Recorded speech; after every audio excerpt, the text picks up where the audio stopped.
Hello বন্ধুরা, আমাদের মোবাইলে একটি বড় সমস্যা হচ্ছে আমাদের মোবাইলের ডাটা তাড়াতাড়ি শেষ হয়ে যায়।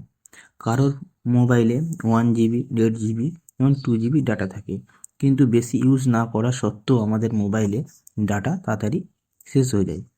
আমরা আজ কিছু সেটিং জেনে নেব যেগুলো অ্যাপ্লাই করলে আমাদের মোবাইলের ডাটা অনেক অংশে সেভ হয়ে যাবে। তো আমরা সেটিংগুলি দেখে নেব, ভিডিওটি পুরো দেখতে থাকবেন। প্রথমত আমরা প্লে স্টোরে চলে যাব। উপরে দেখতে পাচ্ছেন জিমেলের লোগো আছে, ওখানে ক্লিক করবেন।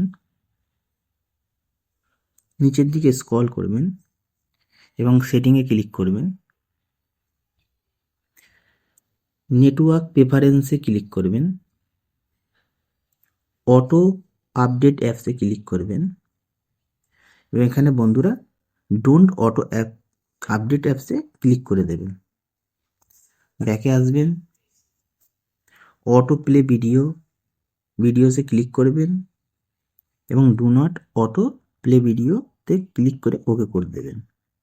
তো বন্ধুরা, এই সেটিংটি করে দিলে আপনার মোবাইলে অনেক অংশে ডাটা সেভ হয়ে যাবে, কারণ আমাদের মোবাইলের অ্যাপসগুলো অটো আপডেট হওয়ার কারণে আমাদের মোবাইলের এমবিগুলো খুব তাড়াতাড়ি শেষ হয়ে যায়।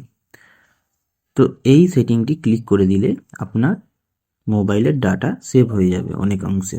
এবং বন্ধুরা, চ্যানেলটি সাবস্ক্রাইব করবেন এবং লাইক কমেন্ট করতে ভুলবেন না।